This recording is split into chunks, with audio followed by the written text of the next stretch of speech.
I like that. You see, speak truth to power. But please don't want to be liked. A lot of us, we suffer from wanting to be liked, especially being liked by people in power, because you seek favors. I seek no favor, for because I believe in myself. So you ought to believe in yourself. If you are an engineer like my brother here, if you are a doctor like my sister here, you've got the qualifications, you've got what it takes. You're not going to be scared of some illiterate because it comes from the bush and they say he's a soldier, a non-thinker. And you are scared that when I oppose this person, he will point a gun at me. You must tell him that put it here and shoot me and make sure I die. Because I'm not scared of death. I'm scared to die before I die. Because the day you stop telling the truth and you are pretending and you seek to be liked, you are dead. You are equal as a dead person because you are not enjoying anything. So when I live here, I'm not worried there's someone who's going to call and say, yeah, those things you spoke about them there, pay me the money I borrowed you. I don't owe anyone anything, nothing. I don't seek favors from a white man, from colonialists, from anyone. So my brother, don't be scared. Don't try to really impress, because you're impressing corruption.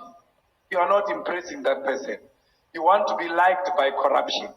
So you can't seek love from corruption. Corruption is the destroyer of future and must be fought here in Ghana, and it must be fought in South Africa, and it must be fought all over Africa. So please, let's not be scared to confront the powers that be. You know, these people, when they came to enslave our people here, they were not coming to enslave people. They came to steal the minerals. They were not coming for us. Then they ended up fetching us as well to join the minerals. We were first like minerals. We were traded like minerals. When you think of undermining the democratic achievements that we've made, think of those people who were enslaved, put in boats, in their numbers chained, taken outside of our beautiful continent by force.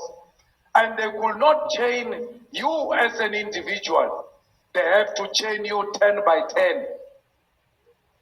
When the sea goes crazy and the boat can't stand the wind, they're thinking maybe it's overweight. In the middle of the sea, they take 10 of you, they push you out of the boat so that the boat can sail with the remaining slaves. When the boat continues to carry our people out of the continent, 10 of them pushed out, 20 of them pushed out, both their hands and feet chained. There is nothing so painful to die without a fight. That even when you know this shark is going to kill me, let me try. Maybe I'll be Moses and hold the mountain. That time the shark is attacking you, you die with dignity because you have put some sense of fight. But our people did not have that dignity. They died chained. And we are not here to impress anyone who wants to undermine the legacy and the struggles of those people who died chained. We are not about these people who exist now. We are about President Rawlings. We are about Kwame Nkrumah. We are about all those who came before us. These ones that are still with us will be reminded of what we come from. Because they must never think they made us. They were made by those chained slaves. Every time you want to do wrong, every time you want to undermine the struggle and the unity of Africa, Remember, our people died chained. They could not put up a fight. We are fighting on their behalf and will never retreat until their dignity is restored. A significant movement is gaining momentum in the United States, focusing on a critical issue. African Americans are committed to casting their votes exclusively for the Democratic candidate nominated for the U.S. presidential election who pledges to sign an executive order for reparations within the first week of taking office, preferably no later than the week of January 6, 2025. Should the nominated Democratic candidate fail to commit to reparations, African Americans are prepared to collectively abstain from voting in the 2024 presidential elections. It is imperative to emphasize that African Americans will not support any candidate who refuses to endorse an executive order for reparations by January 2025. If the demand for reparations is ignored or if Congress rescinds the Democratic executive order for reparations, African Americans will initiate further mass boycotts targeting corporations and the U.S. military. To comprehend the underlying reasons behind this movement, we strongly recommend watching a video entitled, Reparations: Should African Americans Boycott the 2024 Elections in Return for Their Vote? This video provides an accurate depiction of African American history, tracing it from the post-slavery era to the present day.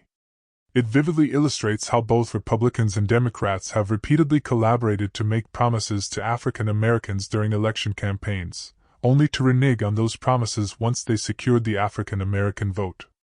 In response to this systemic exploitation and the rise of normalized white supremacy, African Americans are embarking on this movement. If you enjoyed this video, please comment, like, share, and subscribe for more information about the African American reparations movement and to watch videos about African and African diaspora geopolitics, politics, news, history, and religion.